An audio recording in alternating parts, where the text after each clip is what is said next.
The dream of becoming a parent is one of the most beautiful and life-changing desires that anyone can have. For many, it's a natural part of life, something they've envisioned since childhood. As children, we often imagine what it would be like to have a family of our own, holding our own children in our arms, guiding them as they grow, providing them with everything we didn't have. These dreams of parenthood are often filled with love and warmth, a vision of nurturing and care. For Sarah and her husband, the dream of having children was something they had talked about from the very beginning of their marriage. They both came from loving families and wanted to build a life that would include children of their own. The idea of a big family, the laughter of children filling their home, and the joy of creating memories together was something they held dear. They spent years preparing, taking parenting classes, reading books, and building a life that was filled with love, laughter, and the promise of what was to come. But life doesn't always go as planned. After several years of trying to conceive, Sarah and her husband were met with disappointment each time. It wasn't that they weren't trying hard enough, far from it. They had visited fertility specialists, tried various treatments, and held on to hope with each passing month.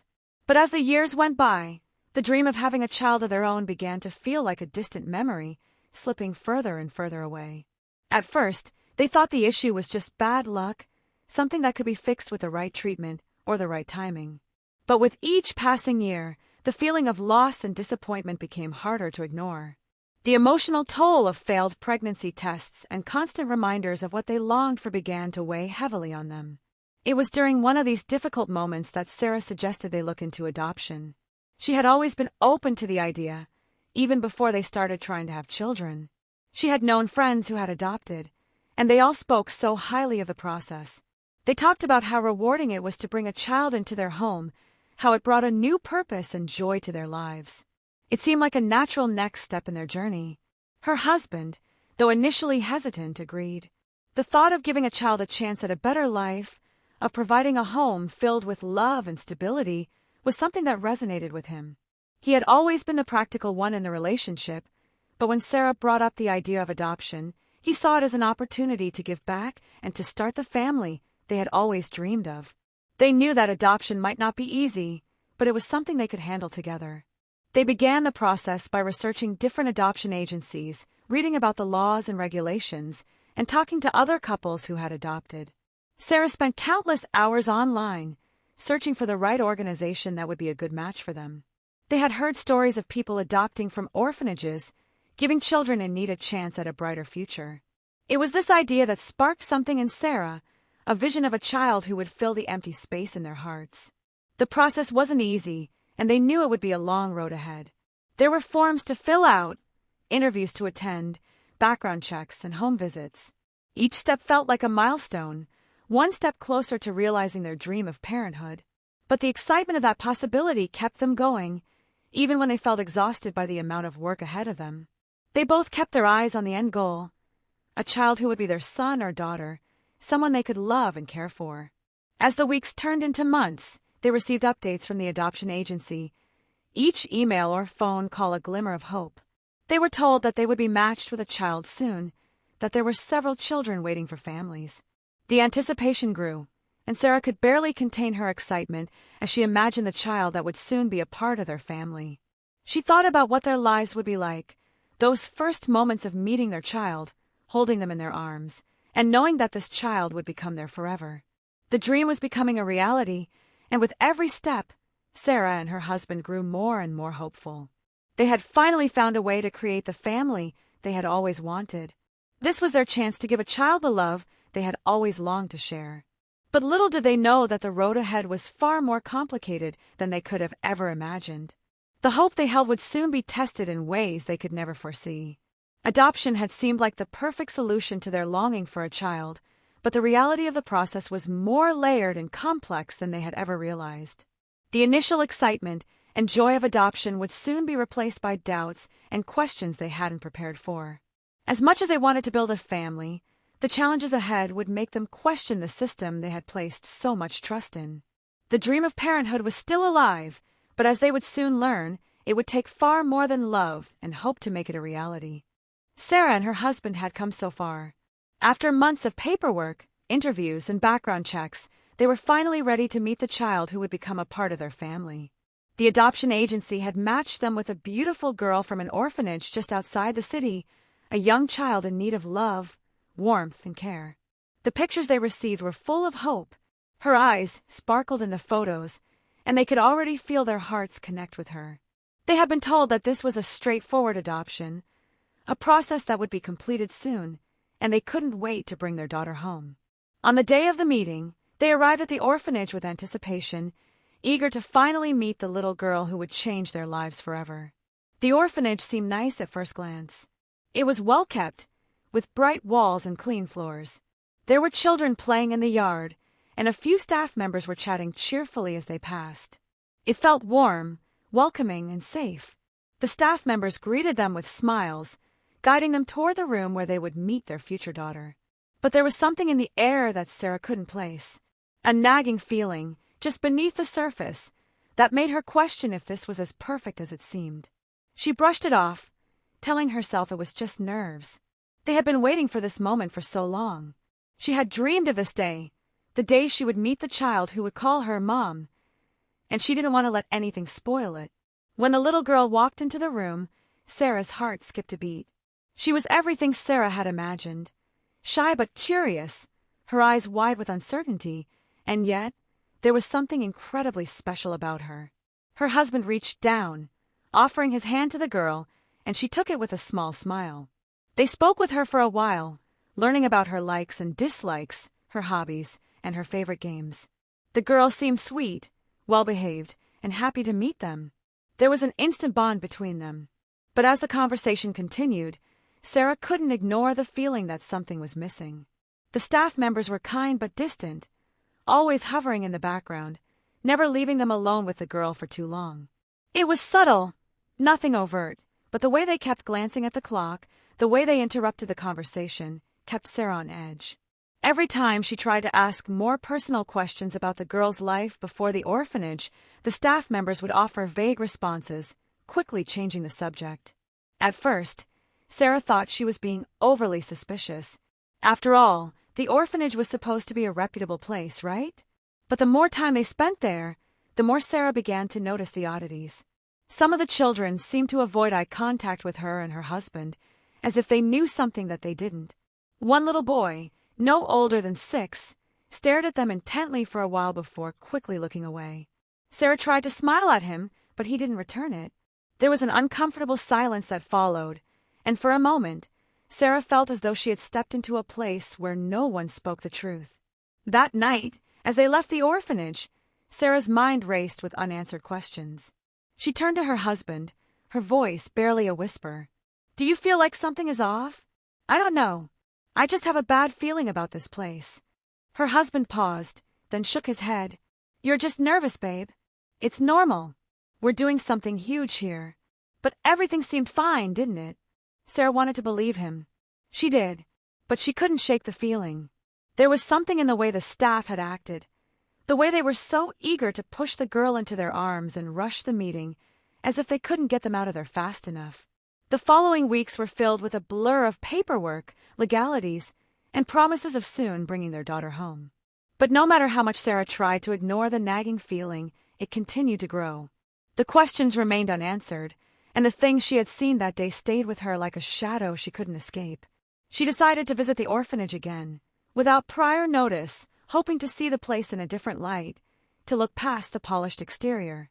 She arrived unannounced one afternoon, determined to observe and ask questions without anyone knowing what she was planning. She pretended to be just another potential adoptive parent, hoping to get a clearer picture of what was really happening there. What she found shocked her to the core. The first thing she noticed was the lack of children in the common areas. Many of them seemed to be locked in rooms, with only a few visible at a time. The children who were out were strangely quiet, their faces hollow and distant. They didn't play as children should. Instead, they sat in the corners, their eyes vacant. The staff seemed too eager to avoid her gaze when she asked questions about these children. She went to the office to speak with the head of the orphanage, but the woman seemed overly busy, dodging her questions with excuses and vague explanations. When Sarah tried to ask more about the girl she was planning to adopt, she was told that her file was not available at the moment, and she should come back later. But that was it. The final red flag. Something was terribly wrong, and now Sarah had no choice but to confront it. It wasn't just an adoption anymore, it was something far more sinister. The children at this orphanage were not just orphans in need of love.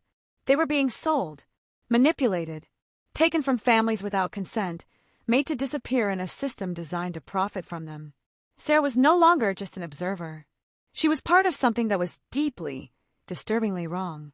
She had to find out the truth and stop the cycle of exploitation before it was too late. Sarah's mind was racing. The comfortable, well-kept orphanage she had visited just weeks ago had suddenly turned into something she couldn't recognize.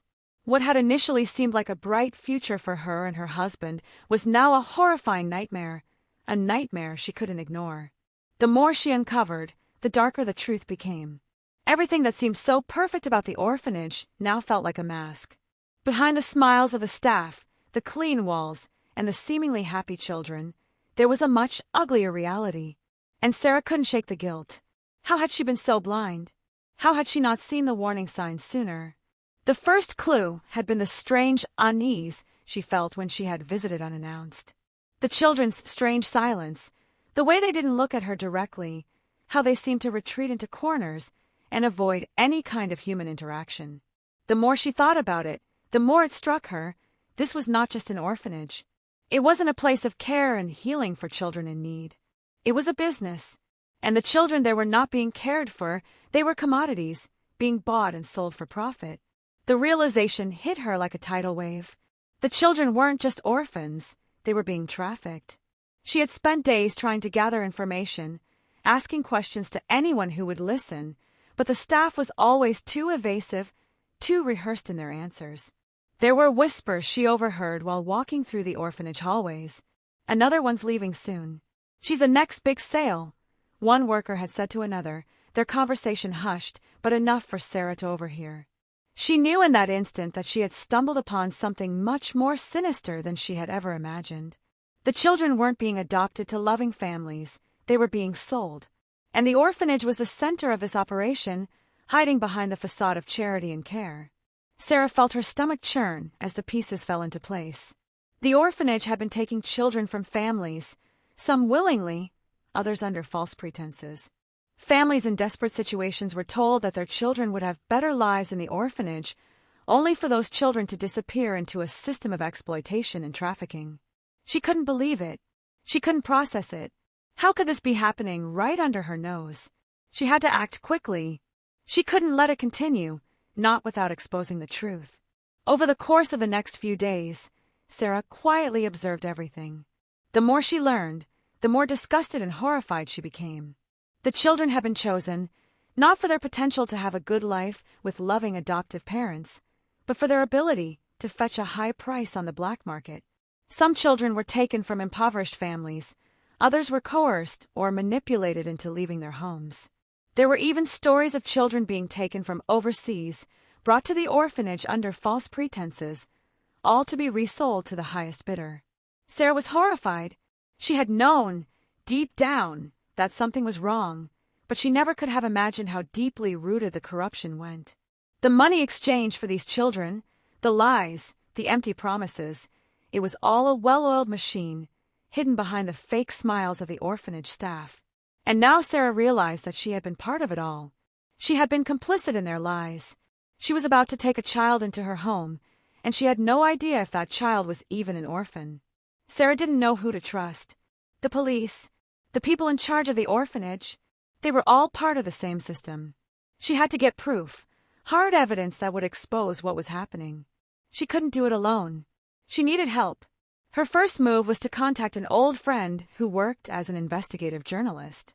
They had once worked together on a story about corruption in the city, and she knew that this was bigger than just her and her husband. The stakes were higher now. The journalist, a man named Michael, listened carefully as Sarah explained the situation, her voice shaking with disbelief as she described what she had witnessed. "This is much worse than I thought," Michael said after a long pause. "We need to gather solid proof. If this is true, it's a national scandal, and you'll need to be very careful. But we'll expose this." The next few weeks were a blur of secret meetings, late-night phone calls, and gathering evidence. Michael's team worked tirelessly to infiltrate the orphanage, getting footage of children being sold to buyers under the guise of adoption. They caught it all on tape, hidden cameras capturing the exchange of money, the rushed paperwork, the false promises made to the unsuspecting families. Sarah was physically ill after seeing the footage. It was one thing to suspect it, to know that something wasn't right, but to see it laid out in front of her, it was too much to bear. The children had been robbed of their innocence, their futures bought and sold for money. They were nothing more than products to these people. The final piece of the puzzle came when Sarah and Michael confronted the head of the orphanage. At first, he was charming, as always, smiling, trying to placate her. But when he realized that Sarah had discovered the truth, his demeanor shifted. His eyes darkened, his voice became cold, and he no longer tried to hide the fact that he was part of something far more sinister than anyone could have imagined. "We've been doing this for years," he said, his voice steady and unapologetic. "This orphanage is just a front. The real business is in the selling. You're either part of the system or you're in the way." Sarah felt sick, but she wasn't backing down. She had the proof. She had everything she needed to bring them down. The truth would be exposed. The children would be rescued. And she would stop the exploitation that had nearly claimed her family's future. She never imagined that the dream of parenthood could lead her to this, into a world of deception, exploitation, and corruption. The truth had shattered her, but it had also given her the strength to fight back, to take down a system that preyed on the most vulnerable. She wouldn't stop until the orphanage's ugly truth was exposed to the world. Sarah's hands were shaking as she sat in the small, dimly lit office, staring at the stack of documents in front of her. Each page was a reminder of the horrors she had uncovered, an insidious system of exploitation, child trafficking, and deceit. The weight of it all was suffocating, but there was no going back. She had crossed a line now, one that couldn't be uncrossed. The truth was out, and she couldn't pretend she hadn't seen it. The past few weeks had been a whirlwind. After the initial shock of realizing the extent of the corruption at the orphanage, Sarah had worked relentlessly with Michael and his investigative team.